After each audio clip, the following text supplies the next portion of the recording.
Good morning बच्चों। आज के इस वीडियो में हम पढ़ेंगे भारतीय संविधान का निर्माण। इसमें हम दो चीज़ें देखेंगे कि भारतीय संविधान के निर्माण के समय संविधान निर्माताओं के समक्ष कौन कौन सी चुनौतियाँ थी, और दूसरी चीज़ कि भारतीय संविधान का निर्माण किया गया उस समय कौन कौन से सहायक तत्व हैं जो संविधान निर्माताओं के लिए मददगार थे, उनके बारे में। सबसे पहले हम देखते हैं भारतीय संविधान निर्माण के समय संविधान निर्माताओं के समक्ष कौन कौन सी चुनौतियाँ थी। तो सबसे पहली चुनौती थी कि भारत एक विशाल और विविधताओं वाला देश है। भारत में भिन्न भिन्न धर्मों के लोग, भिन्न भिन्न भाषाओं और विभिन्न जातियों के लोग रहते हैं। इसलिए इन सभी वर्गों के हितों को ध्यान में रखते हुए कानून का निर्माण करना एक बहुत बड़ी समस्या थी। दूसरी समस्या थी कि गुलाम से नागरिक की हैसियत में आना, यानी अंग्रेज़ों के द्वारा, अंग्रेजी सरकार द्वारा भारतीयों को गुलाम बनाया गया था, और उस गुलामी से भारतीयों को नागरिक बनाना, कि भारतीयों को कौन से अधिकार दिए जाएंगे, ये भी संविधान निर्माताओं के समक्ष एक मुख्य चुनौती थी। तीसरा था भारत की विभाजन की समस्या थी कि जब भारत स्वतंत्र हुआ उसी समय धर्म के आधार पर भारत का विभाजन किया गया, और उस विभाजन के समय बहुत ज़्यादा हिंसा और त्रासदी हुई, जिसमें बहुत सारे दोनों पक्षों के लगभग 10 लाख व्यक्ति मारे गए। तो इस त्रासदी और हिंसापूर्ण माहौल में संविधान का निर्माण करना भी भारतीयों के समक्ष एक बहुत बड़ी चुनौती थी। और सबसे महत्वपूर्ण जो चुनौती थी वो थी देशी रियासतों के विलय की, कि भारत की आज़ादी के समय भारत में 560 से अधिक देशी रियासतें थी, और उन देशी रियासतों को अंग्रेजी सरकार ने आज़ादी दे दी थी कि देशी रियासतें चाहे तो भारत में शामिल हो सकती हैं, चाहे तो पाकिस्तान में शामिल हो सकती है, और चाहे तो स्वतंत्र रह सकती है। तो अंग्रेजी सरकार द्वारा देशी रियासतों के समक्ष 3 विकल्प रख दिए गए कि भारत में शामिल हो, या पाकिस्तान में हो, या अपना स्वतंत्र अस्तित्व रखे। तो इस तरह से इन देशी रियासतों का भारत में विलय करना, उनके लिए संविधान का निर्माण करना भारत के समक्ष एक बहुत बड़ी चुनौती थी। तो ये हमने देखी भारतीय संविधान के निर्माण के समय संविधान निर्माताओं के समक्ष चुनौतियाँ। अब हम देखते हैं संविधान निर्माण का रास्ता। हम भी संविधान निर्माण के रास्ते पर चलते हैं, देखते हैं क्या होता है वहाँ पे। तो इसमें हम उन चीज़ों को देखेंगे जो संविधान निर्माताओं के लिए मददगार साबित हुई थी। अब हम इसको जानने से पहले थोड़ा सा पहले वाले वीडियो पर जाते हैं, जिसमें हमें दक्षिण अफ्रीका के संविधान के बारे में पढ़ा था कि दक्षिण अफ्रीका का संविधान, दक्षिण अफ्रीका स्वतंत्र होने के बाद संविधान में बुनियादी बातों को तय किया गया। उन बुनियादी बातों पर लंबी चर्चा और बहस हुई और संविधान बनाया गया। लेकिन इससे उलट भारत में क्या किया गया कि भारत में जो बुनियादी बातें थी, उन बुनियादी बातों पर चर्चा है वो आज़ादी की लड़ाई के समय से ही शुरू हो गई थी। तो जो मददगार तत्व हैं उनके बारे में हम देखते हैं कि बुनियादी बातों पर राष्ट्रीय सहमति आज़ादी की लड़ाई के समय ही हो चुकी थी। कि दक्षिण अफ्रीका के संविधान निर्माण की परिस्थितियों को देखते हुए भारतीय संविधान निर्माण की परिस्थितियां उनसे उलट थी कि भारत में जो बुनियादी बातें थी, जो बुनियादी सिद्धांत थे, उन पर राष्ट्रीय सहमति है वो आज़ादी की लड़ाई के समय से ही शुरू हो गई थी।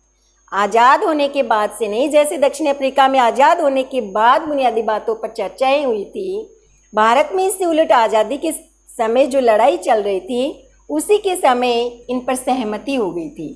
जिनमें जैसे हम उदाहरण देखते हैं कि 1928 में मोतीलाल नेहरू और इनके 8 सदस्यों के द्वारा भारत का संविधान लिखा गया था, और इसके बाद 1931 में कराची में राष्ट्रीय कांग्रेस का अधिवेशन हुआ था। उस अधिवेशन में भी भारतीय संविधान की रूपरेखा तय की गई कि आज़ाद भारत का संविधान कैसा होगा। तो इन दोनों को लेकर 1928 और 1931 में संविधान की जो रूपरेखा तय की गई थी कि आज़ाद भारत का संविधान कैसा होगा, उस रूपरेखा में मुख्य बिंदु थे जो संविधान निर्माताओं ने संविधान बनाते समय उनको ग्रहण किया, उनको शामिल किया। उनमें था सार्वभौम वयस्क मताधिकार, दूसरा था स्वतंत्रता और समानता का अधिकार, और तीसरा था अल्पसंख्यकों के अधिकारों की रक्षा करना। तो इन तीनों सिद्धांतों को, तीनों नियमों को 1928 और 1931 में निर्धारित किया गया था, रूपरेखा बनाई गई थी इनको लेकर, और इनको भारतीय संविधान में संविधान निर्माताओं ने शामिल किया। अब दूसरा जो मददगार तत्व है वो है औपनिवेशिक शासन की राजनीतिक संस्थाओं व व्यवस्थाओं को जानना। कि औपनिवेशिक शासन ने, अंग्रेजों की औपनिवेशिक सरकार ने भारत में काम करने के लिए, शासन करने के लिए जिन राजनीतिक संस्थाओं का गठन कर रखा था वो थी व्यवस्थापिका, कार्यपालिका और न्यायपालिका। तो भारतीयों ने इन तीनों राजनीतिक संस्थाओं के बारे में जानकारी प्राप्त की कि ये तीनों संस्थाएं किस तरह से अपनी नीतियों का निर्धारण करती हैं और किस तरह से उनका कार्यान्वयन करती है उनको। तो इनके बारे में भारतीयों ने अच्छी तरह से जानकारी प्राप्त की, अनुभव प्राप्त किया, जो संविधान निर्माण के समय मददगार साबित हुआ। और तीसरा था 1937 के प्रांतीय असेंबलियों के चुनाव। कि 1937 में प्रांतीय असेंबलियों के जो चुनाव ये थे उनको हम लोकतांत्रिक तो नहीं कह सकते हैं, लेकिन भारतीयों को इनमें शामिल किया गया।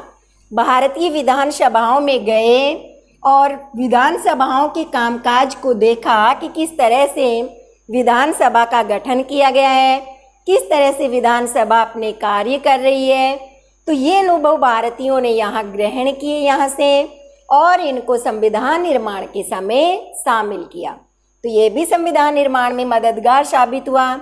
और अगला था 1935 का भारत शासन अधिनियम। भारतीय विधानसभाओं में भाग लेने लगे और विधानसभाओं की गठन और कार्य प्रणाली के बारे में भारतीयों को जानकारी हो गई। तो भारतीयों ने कुछ तत्व थे जिनको ज्यों का त्यों अंग्रेजों से ले लिया, वो था 1935 का भारत शासन अधिनियम। कि 1935 के भारत शासन अधिनियम को भारतीयों ने इसके अधिकांश भाग को संविधान में शामिल किया। और अगला था विदेशी स्रोत।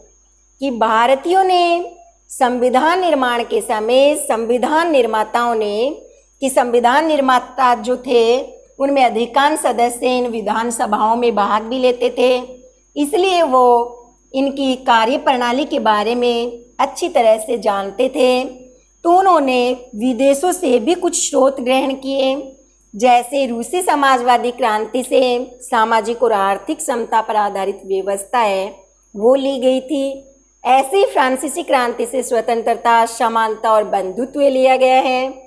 ऐसे ही संयुक्त राज्य अमेरिका से मौलिक अधिकार लिए गए हैं और ब्रिटेन से संसदीय शासन व्यवस्था ली गई है। तो इस तरह से ये मुख्य तत्व थे जो संविधान निर्माण में मददगार साबित हुए, सहायक सिद्ध हुए।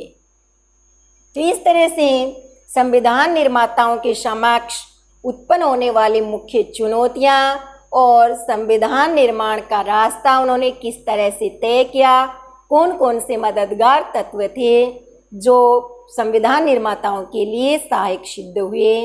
जय हिंद।